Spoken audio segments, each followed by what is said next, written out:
اس کی بھی بڑی خدمات ہے پاکستان کے لیے، اس کا نام بھی ڈال دیں، پھر جو باقی ٹک ٹاکرز بچ گئی ہیں ان کا نام بھی ڈال دیں پھر اس کے اندر۔ یعنی عجیب و غریب ان کی حرکتیں، اور نون لیگ اس قدر سٹھیا گئی ہے کہ اب بہکے بہکے بیان دیتی ہے۔ کبھی کہتے ہیں جی شوکت خانم اسپتال نواز شریف نے بنایا، کبھی کہتے ہیں جی نمل یونیورسٹی جو ہے وہ شہباز شریف نے بنائی، کبھی کہتے ہیں جی یہ القادر یونیورسٹی جو ہے یہ مریم نواز پڑھائیں گی وہاں پہ۔ یعنی عمران خان نے ان لوگوں کو ایسا لگتا ہے کہ ذہنی مریض بنا دیا ہے۔ تحریک انصاف نے ایک اور کام کیا جی، اور یہ بڑی کارروائی ہے۔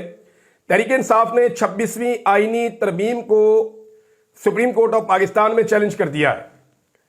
یعنی 26ویں آئینی ترمیم میں جو تحریک انصاف کی درخواست ہے یہ بڑی مزیدار ہے۔ تحریک انصاف نے سپریم کورٹ سے رجوع کر لیا ہے کہ 26ویں آئینی ترمیم کو کالعدم قرار دیا جائے، اور جب تک اس کا فیصلہ نہیں آتا تب تک جوڈیشل کمیشن کو ججز تعیناتی سے روکنے کی بھی استدعا کی گئی ہے کہ نئے جج نہ لگائے جائیں۔ ایک تو تحریک انصاف کافی لیٹ آئی ہے، انہیں پہلے یہ ڈالنی چاہیے تھی درخواست، اب تو بہت سارے جج تعینات بھی ہو گئے، اسلام آباد ہائی کورٹ میں بھی آ گئے، سندھ ہائی کورٹ میں بھی آ گئے۔ درخواست میں کہا گیا کہ 26ویں آئینی ترمیم کالعدم قرار دی جائے، 26ویں آئینی ترمیم کے ہونے والے تمام اقدامات کالعدم قرار دیے جائیں۔ اب معاملہ یہ ہے کہ جو سب سے بڑا قدم اٹھایا گیا 26ویں آئینی ترمیم کے نتیجے میں، وہ قدم تو آئینی بینچ کی تشکیل ہے، اور آئینی بینچ ہی اگر کالعدم ہونے کا، اپنے ہی کالعدم ہونے کا خود کیس سنے گا تو پھر ہو گیا انصاف۔ یعنی جس بینچ کے خلاف یہ کیس بن رہے ہیں کہ یہ متنازع بینچ ہے، یہ 26ویں متنازع آئینی ترمیم کے نتیجے میں بنا ہے، لہذا ترمیم فارغ کی جائے، بینچ بھی فارغ کیا جائے، وہی بینچ فیصلہ کرے گا کہ ہم نے فارغ ہونا یا نہیں ہونا۔ اور بھئی کوئی بندہ اپنی بھی نوکری فارغ کرتا ہے، اس کو تو کنفلکٹ آف انٹرسٹ کہتے ہیں۔ یہ ججز یا یہ بینچ تو اس کیس کو سن ہی نہیں سکتا، یہ معاملہ تو فل کورٹ میں جانا چاہیے، اور فل کورٹ میں بھی یہ والے جج نہیں بیٹھنے چاہیے، یہ جو آئینی بینچ کا حصہ ہے، ان کے علاوہ جو دیگر ججز ہیں ان کو بٹھایا جانا چاہیے۔ اب جسٹس منصور علی شاہ صاحب نے بھی ایک اعتراض کیا ہے، اور ان کا جناب بڑا جائز اعتراض ہے۔ منصور علی شاہ صاحب نے ایک توہین عدالت کا کیس لگایا ہوا تھا، اور ایڈیشنل رجسٹرار نے اپیل کر دی اس کے خلاف، تو اس پہ ایک بینچ بنایا گیا ہے، اس بینچ پہ منصور علی شاہ صاحب نے بھی اعتراض کر دیا ہے۔ یعنی اعتراض انہوں نے کیوں کیا ہے اس کو ذرا آپ سمجھیں۔ جو آئینی کمیٹی ہے نا، آئینی بینچ کی بھی ایک کمیٹی بنی ہوئی ہے، اس کمیٹی نے منصور علی شاہ صاحب کا مقدمہ کہیں اور منتقل کروا دیا تھا، اور ایڈیشنل رجسٹرار نے یہ کام کیا تھا، ایڈیشنل رجسٹرار نرگے میں آ گئے۔ اب معاملہ یہ ہے کہ وہ جب اپیل میں گئے تو اسی کمیٹی کے 2 جج اس بینچ کے اندر شامل کر دیے گئے۔ اب منصور علی شاہ صاحب یہ کہتے ہیں کہ کیونکہ اس کمیٹی نے جنہوں نے فیصلہ کیا، جن 2 ججوں نے فیصلہ کیا، جن کے فیصلے کے خلاف یہ سارا معاملہ کھڑا ہوا، وہ اپنے فیصلے کے خلاف کیسے کیس سن سکتے ہیں؟ یعنی اپیل کی جاتی ہے، اگر کسی جج نے غلط فیصلہ دیا تو اس کے خلاف جب اپیل میں جاتے ہیں تو پھر وہ جج تو نہیں سن سکتا نا۔ اب وہی ججز بیٹھ کے اس کنٹروورشل معاملے کو سنیں گے جو انہوں نے خود پیدا کیا۔ ان میں ایک جج ہے جسٹس جمال خان مندوخیل اور جسٹس محمد علی مظہر۔ اس پہ جناب بجا طور پہ اعتراض اٹھایا ہے منصور علی شاہ صاحب نے کہ آئینی ججز کمیٹی نے ہی جسٹس شاہ صاحب کے بینچ سے منتقل ہونے والا کیس اپنے آئینی بینچ کے سامنے مقرر کیا تھا، جس پر توہین عدالت کا کیس شروع ہوا، تو وہی 2 ججز اب بینچ میں بیٹھ کر اپنے ہی فیصلے کو کیسے غلط قرار دے سکتے ہیں؟ بڑا سوال ہے جی، اور امپورٹنٹ کوسچن ہے۔ ناظرین، محسن نقوی کی ایک غلطی جو ہے وہ پاکستان کے گلے پڑ گئی ہے۔ پاکستان کا جو محکمہ خارجہ ہے وہ صفائیاں پیش کر رہا ہے کہ جی غلطی سے چلے گئے تھے محسن نقوی صاحب new federal state of China کی تقریب میں۔ اب وہاں پہ پاکستان کی پوری ایمبیسی کام کرتی ہے، ایمبیسی کے افسران کام کرتے ہیں، پورا عملہ کام کرتا ہے۔ یہ ممکن نہیں ہے کہ ان کو پہلے سے نہ پتا ہو کہ یہ کس تقریب میں جا رہے ہیں، یہ پہلے سے پتا ہوتا ہے اور پورا ایک پروٹوکول ہوتا ہے۔ محسن نقوی جیسے امپورٹنٹ آدمی کو وہاں پہنچانا new federal state of China جیسی تنظیم کے پروگرام میں جو بہت زیادہ اینٹی چائنا ہے، یہ چائنا کے لیے بڑی تشویش کی بات ہے۔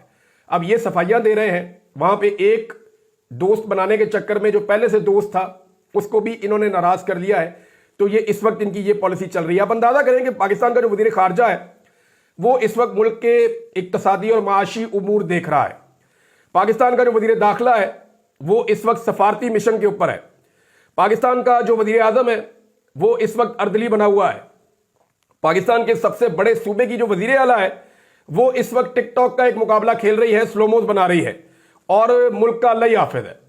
یعنی باقی جن پہ تکیہ ہے وہ کہتے ہیں جی ہمارا سیاست سے کوئی تعلق نہیں ہے. تو اس ملک کے کیا حالات ہوں گے آپ صرف ان 4 چیزوں سے ہی اندازہ لگا سکتے ہیں کہ سب سے بڑے صوبے کی وزیر اعلیٰ کیا ڈرامے کر رہی ہے, ملک کا وزیر اعظم کیا کر رہا ہے, ملک کا وزیر دفاع جو ہے اس کو دفاع کے بارے میں کچھ نہیں پتا, وزیر خارجہ جو ہے وہ جناب اقتصادی معاملات میں ہے, اور وزیر خزانہ جو ہے وہ پتہ نہیں کدھر غائب ہے, وزیر داخلہ جو ہے ملک کے حالات خراب ہیں اور وہ سفارتی مشن پہ نکلا ہوا ہے. عجیب متنجن بنا کے رکھ دیا ہے اس ملک کا پاکستان کے جو کرتا دھرتا ہے انہوں نے, اور کہاں پہنچا دیا ہمیں. یعنی ایک شخص کی مخالفت, ایک آدمی کی مخالفت نے پورے ملک کا نقشہ بگاڑ کے رکھ دیا. ہر چیز انہوں نے برباد کر دی کہ کسی طرح عمران خان کو نقصان دے.